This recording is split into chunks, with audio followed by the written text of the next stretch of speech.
amigos da luta, né? Vai lá, vai lá. Então eu fiz algumas perguntas para, por exemplo, Rafael Cordeiro, né? Mestre Rafael Cordeiro, treinador do Mike Tyson hoje, né? Que é Pô! que é o Meu treinador... irmão, esse cara, ele tem que tomar mais cuidado do que eu.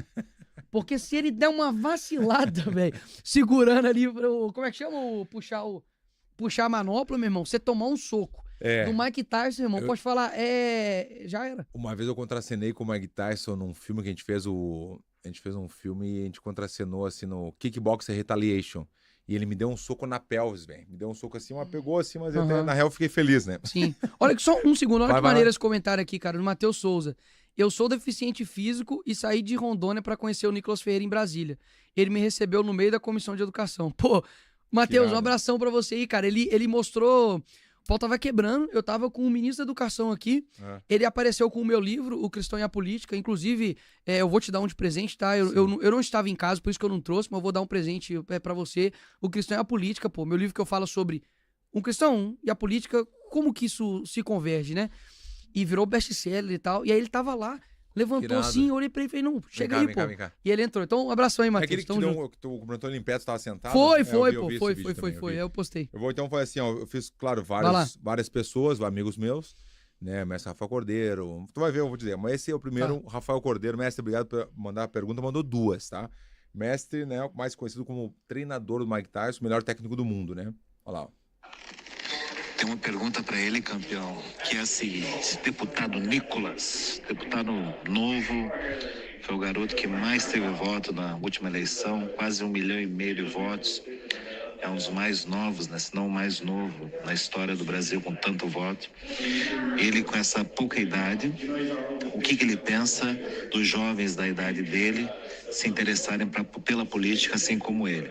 E se ele acha que ele é um representante dessa nova geração, e o que ele pensa e o que ele daria de dica para a galera da idade dele que quer entrar na política.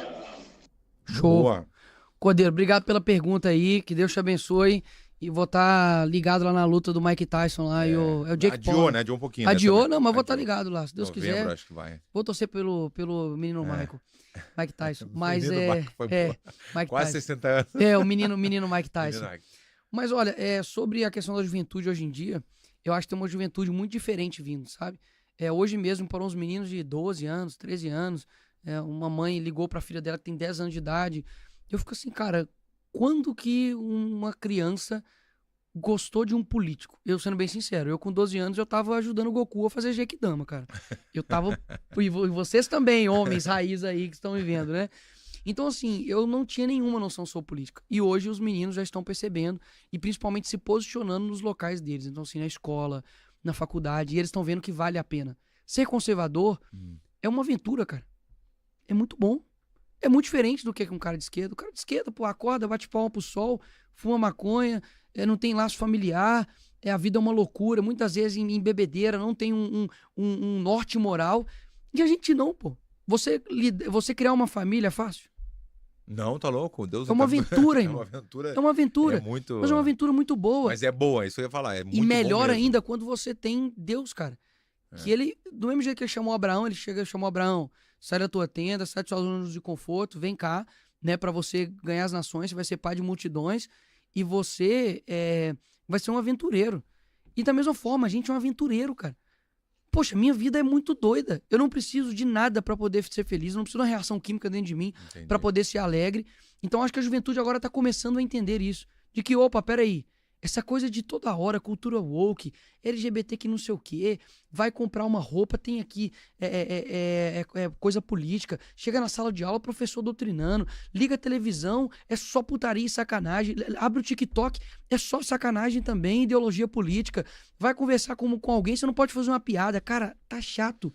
Da piada, eu sempre fui da piada, da brincadeira com um amigo, eu acho muito legal. Sim, isso aí, velho. Não, e o jovem chegou e tá prestando atenção e falou, cara, não quero mais isso. Então a nova geração, respondendo o Cordeiro, eu acho bacana. Sim. E sobre essa questão de, digamos assim, de ter talvez uma referência pra juventude, cara, eu nunca me coloquei como mentor de nada, nunca me coloquei como liderança de nada, eu sou um soldado aqui como todo mundo. Eu acho que cada um tem que saber o teu propósito e se influenciar as pessoas e se fixar isso. Cara, com toda certeza. Assim, que eu morra e que minha lápide tenha aquele que não desistiu, sabe? Tipo assim, não, o cara era aquilo. Sim. Você tá entendendo? Ele não foi um personagem, ele era aquilo. Ele viveu defendendo aquilo e morreu defendendo aquilo. Vamos fazer a segunda do mestre, então. Porque tem alguma, não muitas, mas o segundo mestre Rafael Cordeiro. E eu gostaria de saber também, deputado, se a questão da religião, até que ponto a religião atrapalha dentro da política, pelo fato dele representar a comunidade evangélica e ter votos de pessoas que não são evangélicas, mas acreditam no ponto de vista dele. Eu queria saber até que ponto que você levar a política, a religião para dentro da política é uma boa, sabendo que você tem que governar não só para os evangélicos, mas para todas as religiões do Brasil, sabendo que é um Estado laico, e com esse conceito, como que ele poderia ficar bem sem esconder a fé dele e respeitando a fé dos outros. Se isso levar a religião para dentro da política é, no momento, uma coisa apropriada. Sabendo que você tem votos da Umbanda, do Candomblé, dos católicos, dos espíritas, entendeu? De todas as religiões, não pela tua religião, mas pelo fato de você pensar de uma forma que eles acreditam. Então eu queria saber até que ponto que a religião pode atrapalhar dentro da política. Eu queria que a galera que está no chat também mande a sua pergunta, seu superchat, que vai destacar para a gente poder fazer no final. Óbvio, vou deixar para o final. O Nicolas vai responder brevemente, tá bom? Mas eu queria que tu respondesse ao mestre, mais uma do mestre. Tranquilo. Aí, é o mestre, tem direito a duas. Todos meus amigos Vanderlei, toda a galera, uma. O mestre Tranquilo. é duas. Não, boa pergunta, mas vamos por etapas aí. O Estado ele é laico, mas ele não é laicista. Ou seja, o Estado não é ateu. Até mesmo na nossa nota, né, tem lá, Deus seja louvado, né? Não tá falando qual Deus. Porque ele entende que todas as religiões precisam coexistir. Então, quando você, por exemplo, tem uma figura de um crucifixo dentro do STF, por exemplo, ou dos outros tribunais, enfim, aquilo dele principalmente é para poder lembrar que houve um julgamento injusto. E a história do Jesus histórico, se você não acredita nele como Jesus que fez milagres, é uma história de que você precisa falar, precisamos fazer uma boa justiça. Caso contrário, o inocente pagará por isso. Ponto. Então, o que eu vejo? É impossível você dividir a pessoa das suas crenças, dos seus valores, dos seus princípios. É impossível você fazer isso. Então, quando eu falo, eu não estou falando em nome da minha religião. Do tanto que quando eu defendi, por exemplo, a questão da vida e contra o aborto, eu não usei questões bíblicas. Eu usei questões científicas. Da questão do coração bater, dela ter uma impressão digital, dela sentir dor, do ser humano não ser um ser humano em potencial, mas em essência. Eu usei questões científicas. E os meus posicionamentos, eles trazem, obviamente, princípios.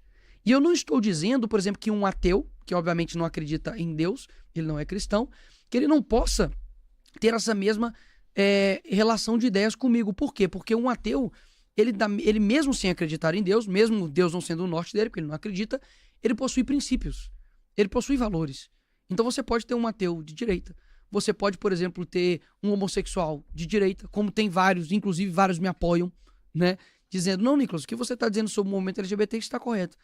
Então, essa coisa de não vamos trazer a religião para dentro do Estado é uma forma de, assim, de calar o cristão dentro do Estado, dentro da questão pública. Por quê? Porque hoje você pode ter um presidente falando mal do agro, chama o agro de fascista. Hoje você pode ter um presidente falando mal do povo cristão evangélico. Você pode ter um presidente falando que uma criança que nasce lá de um fruto de um estupro é um monstro. Você pode ter pessoas falando mal de pastor, de padre, falando que nós que saímos de casa para poder trabalhar no meio da pandemia éramos genocidas, éramos fascistas. Mas peraí, o cristão não pode defender aquilo que ele acredita?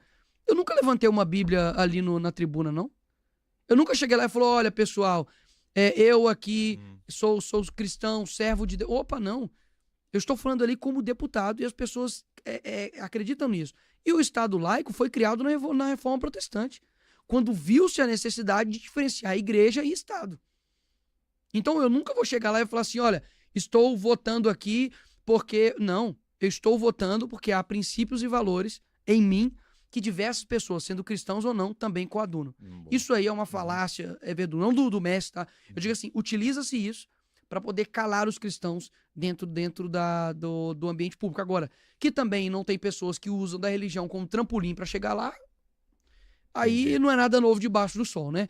Não tô falando que quem é cristão tá dando um bom exemplo, porque nós temos muitas pessoas que estão dentro da igreja e dão péssimo exemplo. É o que tu falou antes, né? Que a gente falou, tem de tudo em todas as áreas. Você tá entendendo? Tem o 7-1, tem os caras que são... Tem de tudo que é lado... Exatamente. E por conta muito desses, que foram falsos evangelhos, falsos cristãos, e deram um péssimo exemplo, que muitas vezes as pessoas não querem mais lidar com cristão e política. Sim. Eu, por exemplo, eu decidi, em ano eleitoral, eu não entro em igreja para falar de política. Acabou. Não entro. Eu posso entrar lá, dar uma palavra, sim, etc e tal. E talvez, se eu fui em algum evento, foi porque eu não sabia que seria numa igreja. Cheguei e fui pego de supetão. Aí é complicado. Mas separar bem as coisas. Exatamente. Mas assim, tem que separar, cara. Ó, um último exemplo aqui. Meu pai é pastor dentro da nossa igreja, tá? Durante as minhas duas eleições, chama Comunidade Evangélica Graça e Paz. Meu pai é o pastor Edésio. Se eu for 1% que meu pai for, meu irmão, você acha que eu sou bom? Meu pai é o verdadeiro faixa preta.